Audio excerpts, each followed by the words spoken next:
hymn. I have the Wings of Song book here, this old school tome, and so for my first song, I was gonna do a tune from this book, um, and this was one of my favorites that we used to sing as a congregation that I remember as a kid. So I'm gonna start off with this little hymn, and I'm sure many of you guys remember this one, so you guys can join me.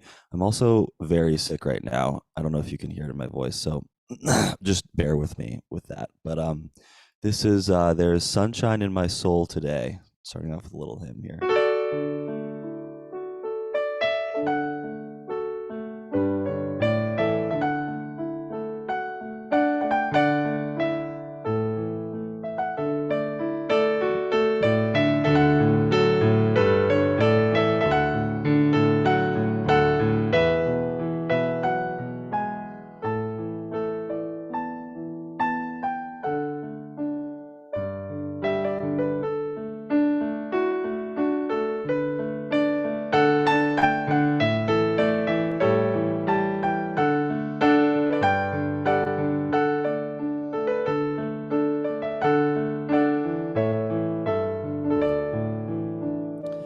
There is sunshine in my soul today.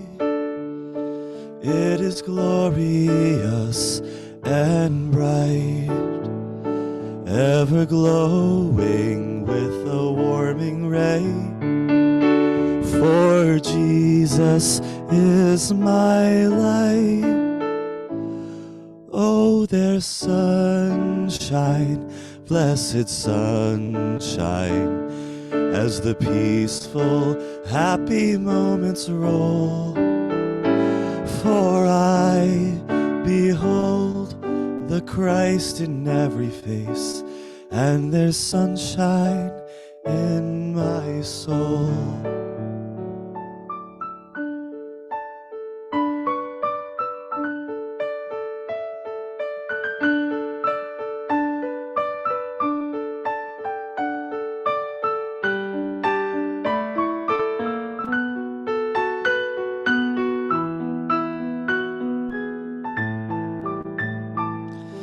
Oh, there's sunshine, blessed sunshine, as the peaceful, happy moments roll.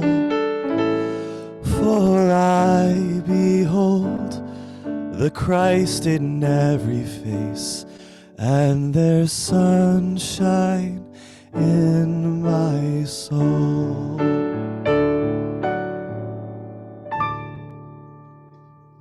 So there's a little old school hymn for you guys. I thought that'd be a good way to start things off.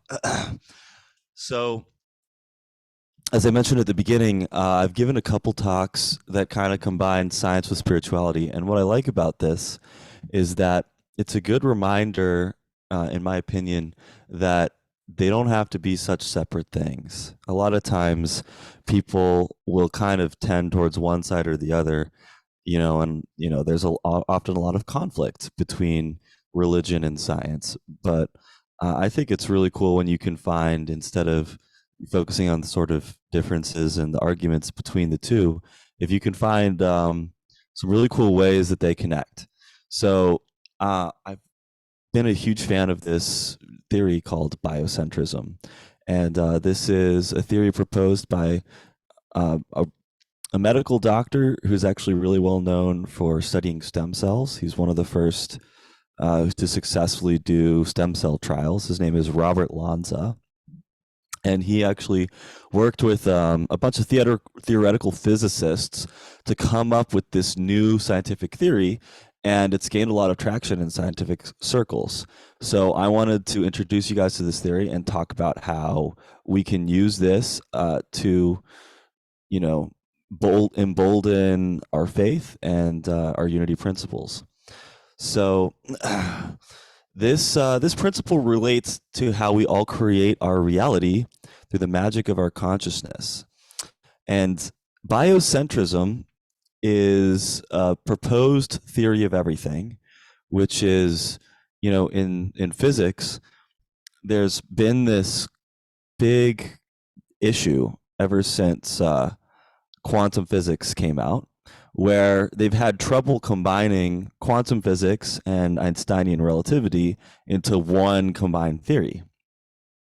And this is something that scientists have been working on, but have not been able to make any progress on, because the two, quantum physics and relativity, just don't mix together at all. So this is a proposed solution to that has been gaining a lot of traction. And this is all about switching the perspective of the universe from physics to biology. So right now, in the modern scientific literature, they propose that life itself is basically an accident of physics, basically like a very lucky coalescence of certain chemicals over millions of years that created life. However, most of us and most spiritual beings know somewhere in their heart that, the wonder of life is far too miraculous to just be an accident, right? And intuitively, it seems more plausible that life was, a purposeful part of the universe than it was just dumb luck. And there's actually many scientific experiments and mysteries that can be solved that support the idea that it is not physics that created life, but actually the other way around. And a lot of these mysteries and issues that science has right now can be easily explained if we just add consciousness and life to the equation. So one of the most important issues in quantum physics is the idea that the universe is kind of divided into two entities. We've got ourselves, and then we have the world outside of ourselves, which seems logical, right? Because I can move my fingers, but I can't wiggle your toes, for example. So if you consider everything right now, your body, the chair you're sitting in, your computer, language and our custom, they all say that this is outside of us. But if you really think about it, everything you see and experience, it's not actually outside of you. It's all actually an active process happening inside your own mind. And you are this process of consciousness. Everything that seems to be outside yourself is actually just an experience occurring inside your consciousness. And this brings us to our first idea of biocentrism. So a good way to start this is a quote from the famous transcendentalist Ralph Waldo Emerson, who said in 1844, saying that we have learned that we do not see directly but mediately, and that we have no means of correcting these colored and distorting lenses which we are, or of computing the amount of their errors. Perhaps these subject lenses have a creative power. Perhaps there are no objects. So based on this, the experimental findings of a lot of quantum physics should come as no surprise to us. There's this very famous observer paradox, which comes from the two-hole experiment, where scientists would shoot particles through two extremely small barriers. And when they watched the particles, they would act like bullets, which means they would either go through one hole or they would go through the other hole. However, if they stopped observing the particles, they instead acted like waves, where they would go through both holes at the same time. Now, scientists have been really confounded by this ever since, because they don't have a good explanation, wondering why particles would change their properties depending on if they were being watched or not. But the answer, according to biocentrism, and of course, as well according to spirituality, is that reality is not a process that just is independent of our consciousness. Reality is a process that involves our consciousness. There's also Heisenberg's uncertainty principle. And this principle basically says that you can only measure either the speed or the position of a particle with accuracy at any one time. You can't do both at the same time. This is also solved once we consider the biocentric idea that our consciousness is involved, and the intention behind what we're measuring and what we're focusing on actually changes reality itself. There's another really interesting thing, and this is probably my favorite part about it, where in science there's this theory called the Goldilocks universe theory. And this is really cool. And this is obviously named after the famous story where Goldilocks comes into the house. There's 3 bowls. 2 bowls are either too hot or too cold, but the third is just right. And much like that third bowl, the cosmos that we live in have a really unlikely list of conditions that make it not to this and not to that for life to exist. For example, if the Big Bang was just 1 part in a millionth more powerful, it would have rushed out too fast for galaxies or worlds to stay intact. If the strong nuclear force, which is what holds particles of atoms together, was decreased by only 2%, atomic nuclei would not hold together, and hydrogen would be the only element in the universe.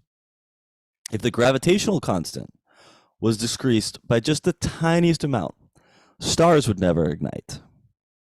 And another one is that Earth itself is the perfect distance from the sun for liquid water and air in our atmosphere to exist. And actually, according to Robert Lanza in his book, he says that there's over 200 parameters that form the fundamental astrophysics of our universe that happen to be perfectly right for life to exist. And if you tweak any of these parameters, none of us would have ever existed. The only thing that science has, before biocentrism became popular, to answer this is this thing called the anthropic principle. And basically all this says is that, well, we must find these conditions because we're alive. And therefore, what else could we find? But that just seems like not much of an explanation, almost like a cop-out, right? And I feel like we can do better than that. So biocentrism is this theory that attempts to explain these mysteries of the universe and also give us a way to combine different scientific theories into one idea that can help us understand the universe. And all that biocentrism does is add in the ingredient of our consciousness to understanding physics. The idea that consciousnesses of living beings are fundamentally involved in creating the reality around us. That, when we look at these experiments, the observer paradox, all these different quantum experiments that have shown that particles actually change their behavior when you have a conscious being observing them, that this shows that reality is co-created by consciousnesses in reality, that it's not something outside of ourselves. So ultimately, science traditionally has been great at describing how all the little parts of reality work. But what seems to elude us is the overall big picture of everything. And the attempt to explain this, it requires us to understand how the observer plays a role. So this is an example given by Robert Lanza, the guy who made this theory popular. And he says, think about when you go upstairs to go to sleep in your bedroom and it's dark. Now you assume that your kitchen is always there, right? And this is kind of silly, but just bear with me here. But the shapes, the colors, and the forms known as your kitchen are seen because the particles of the light from the bulb bounce off the various objects and then interact with your brain. The thing is, though, light doesn't have anything fundamental about it. There's no fundamental color to light. It's just an electromagnetic phenomenon. So even though you might think the kitchen was there in your absence, according to quantum physics, the truth is that nothing resembling your kitchen could actually be said to be truly there without your consciousness interacting with it. Now, this might sound really weird, but according to quantum physics, this is how it works. Quantum physics says that when you click the lights off, you go to sleep in your bedroom, you think your kitchen is still there, but actually the refrigerator, the stove, and everything in your kitchen is just composed of a shivering swarm of energy. And not a single one of those particles actually exists in a definite space or position until there's a consciousness there to observe them. So if they aren't being observed, according to science, they can't be thought of having any real existence, either duration or a position in space. So it is only in the presence of an observer for example, when you go downstairs to get a drink, that reality sets the scaffolding of these particles in place. So this is all very interesting. It's definitely a little bit of like a mind teaser, but what does this mean for us as followers of the unity principles and as spiritual beings? So biocentrism can be summarized as this. It's a scientific theory that places living consciousnesses as the fundamental creators of reality. Everything that we see around us is being co-created by us and the other consciousnesses that are also observing and existing in this universe. And this gives us some wonderful lessons that we can take from this perspective on the world. So first of all, I think one of the really cool things about this is that it really reminds us that we are powerful creators.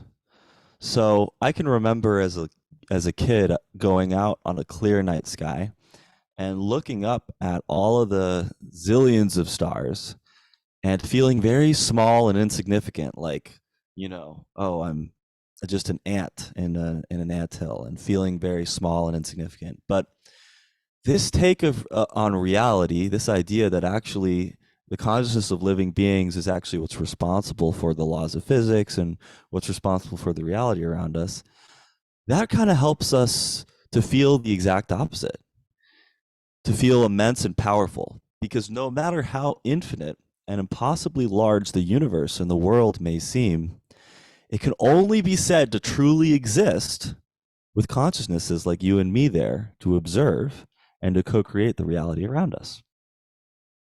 Therefore, instead of feeling insignificant when we look up at the stars, we can instead feel essential to the expansive cosmos that we call our reality. So this is a cool thing to remind yourself of, and I encourage you to allow it to fill you with wonder and a sense of strength so that you can be connected to the truth of your existence as a spiritual being with the power of creation itself. Secondly, and this is how it really connects to unity, is that, of course, our third principle of unity says that human beings create their experiences by the activity of their thinking.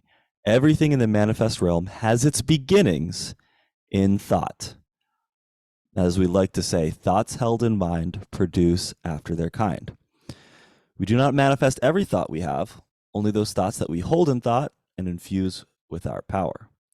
Now, we all believe this to be true, of course, but I think oftentimes we tend to think of this in very spiritual terms. We think of it in terms of praying. We think of it in terms of setting intentions. We think of it in terms of, creating futures and stuff. But if we consider the theory of biocentrism, this third principle of unity becomes even more powerful, because it's not just that we are manifesting intentions or manifesting futures. We are literally, our consciousness being present to the world around us is what is fundamentally creating the reality, the physical reality around us. And this to me is a really, really cool and kind of mind-blowing, almost an extension of the third unity principle, that it's not just that we're creating our future reality, but we're sort of creating the universe itself. The laws of physics, the objects around us are being held in place by our consciousness shining light on them.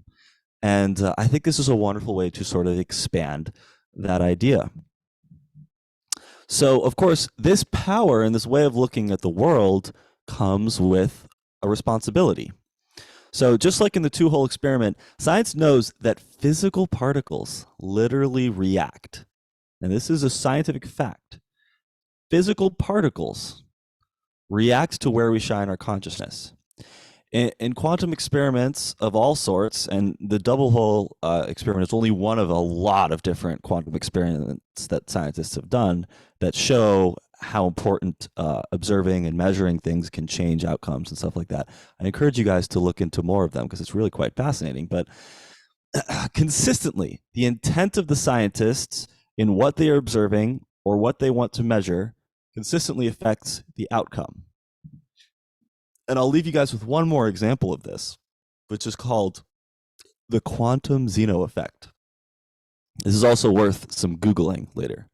So this is where researchers have shown that if you observe and measure an atom over and over again in very small time increments, it literally prevents the atom from changing, whereas an unobserved atom will rapidly undergo various time evolutions. Now, this is crazy because theoretically, by these rules, if a nuclear bomb was watched intently enough, it wouldn't explode. Now, don't try this at home, of course, but it is, according to science, this is true. However, you would have to keep measuring its atom every million trillionth of a second, which would be pretty hard to do. But according to science, this is how it works. So this tells us that where we shine the light of our consciousness is very important. If we take these experimental results and we extrapolate them to real life, it means that what we think about and what we observe in our mind's eye has a powerful real effect, not just on our spiritual selves and on our futures, but it has an effect on on how particles act in the physical world. We could take this as tangible scientific evidence that the third unity principle, thoughts in mind create after their kind, is more than just creating in the spiritual sense. There are real tangible changes occurring in fields of energy and in microscopic particles when we use our consciousness to focus in on ideas, hopes, feelings, dreams, and more. And I don't think this is something to be taken lightly. We have a responsibility to our fellow beings to use this power for good and to cultivate the garden of our mind so that it is free from the weeds of hate, darkness, and fear, so that instead we make more real things like love, compassion, and peace. So let us all remember this power and use it well, because we are creating our shared reality as we speak. And I hope we can all use this to create a reality that is better for all living beings. Amen.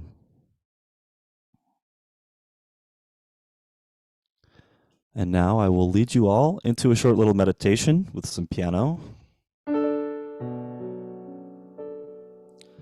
So let's take a moment to consider the room around us. So just take a look around and realize that these objects, no matter how mundane or maybe how cool they might be, are just fields of probability, according to science, that we're actually creating into reality as we observe them. So we can start with our eyes, looking around the room, and just focusing on our vision and our gaze.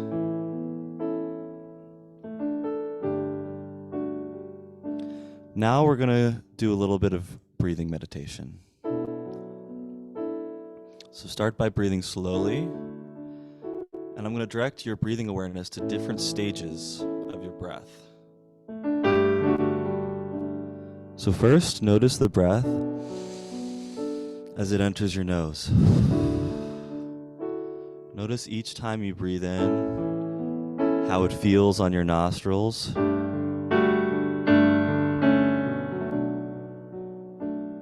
Feel as it passes through your nose and down behind your throat. So feel the breath going down until it's filling your lungs.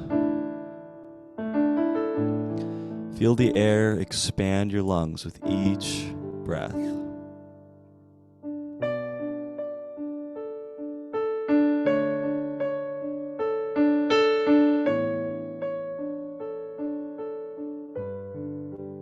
Now I want you to focus on the exhalation phase of breathing. So breathe in, and then as the breath leaves your lungs, observe as the air begins to travel out your body. Focus your attention on that part of the breath.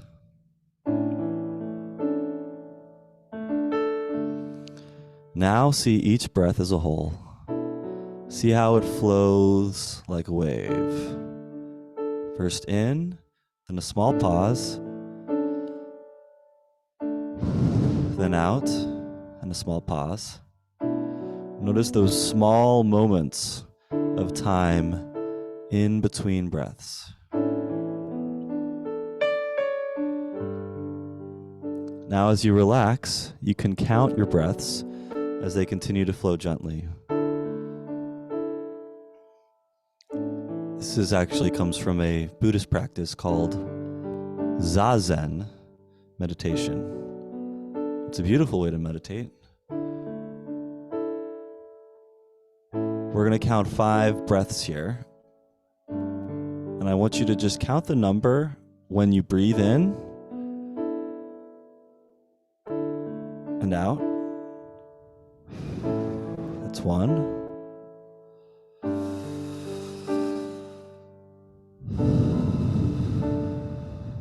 2.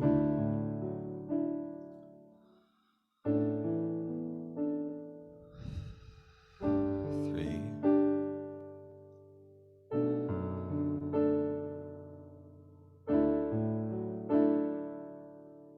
4.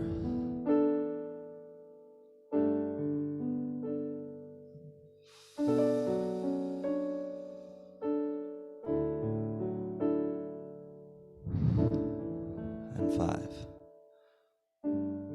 Notice how calm and relaxed you are. See how regular your breathing has become, how calm your breathing is. We're going to take a moment of silence now, and I want you to just relax, focus on your breath.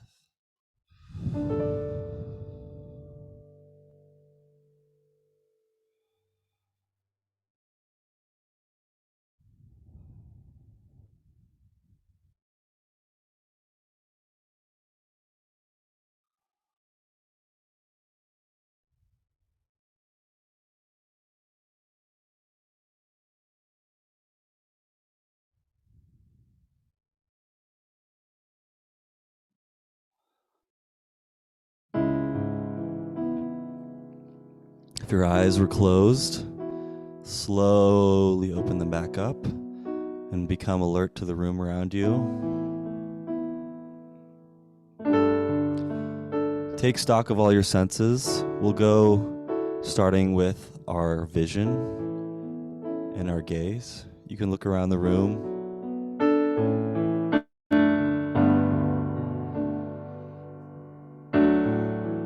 Now I want you to focus on the sensation of touch. You can start with your toes and go all the way up your body, noticing anything you might feel in your body. The feeling of the chair, the feeling of the ground, how your hands feel.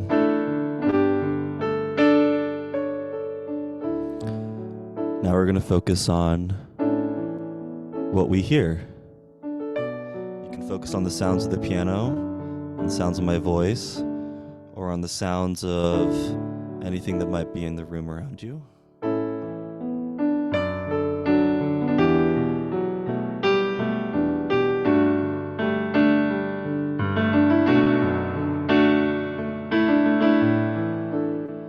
Now we can focus on smells. Any sense you might feel in the room.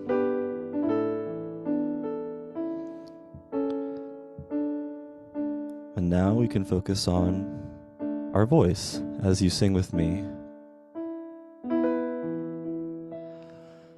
Hallelujah, hallelujah, hallelujah, hallelujah, hallelujah, hallelujah, hallelujah, hallelujah.